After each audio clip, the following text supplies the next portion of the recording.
Frères et sœurs du Cameroun, peuple digne d'Afrique, peuple de montagnes, des forêts et des fleuves, en ce moment crucial de votre histoire, alors que le Cameroun s'apprête à choisir la voie de son avenir, je m'adresse à vous, non pas en dirigeant de notre pays, mais en frère africain, en fils du continent qui partage vos douleurs, vos espoirs, vos luttes.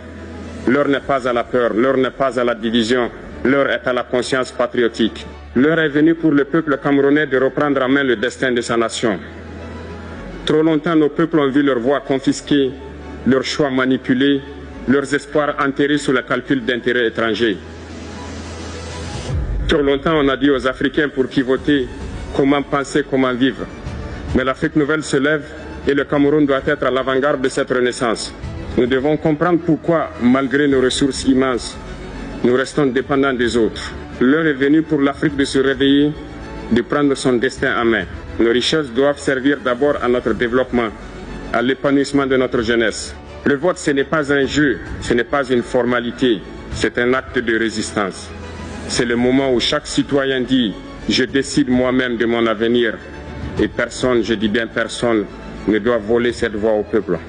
J'appelle les institutions, les forces de défense et de sécurité à rester du côté de la nation et non des individus.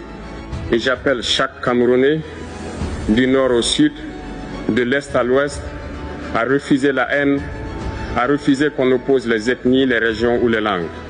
Car le Cameroun est un et indivisible. L'Afrique a besoin d'un Cameroun fort, stable et souverain.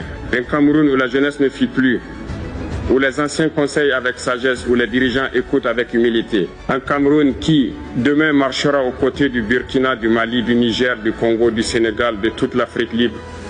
Si le peuple camerounais se tient debout, aucune puissance étrangère ne pourra décider à sa place. Si la jeunesse se mobilise dans la paix et la vigilance, aucune fraude ne pourra renverser la volonté du peuple.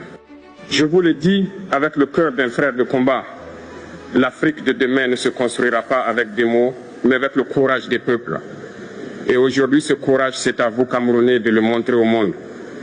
Que Dieu bénisse le Cameroun, que Dieu bénisse l'Afrique libre et digne.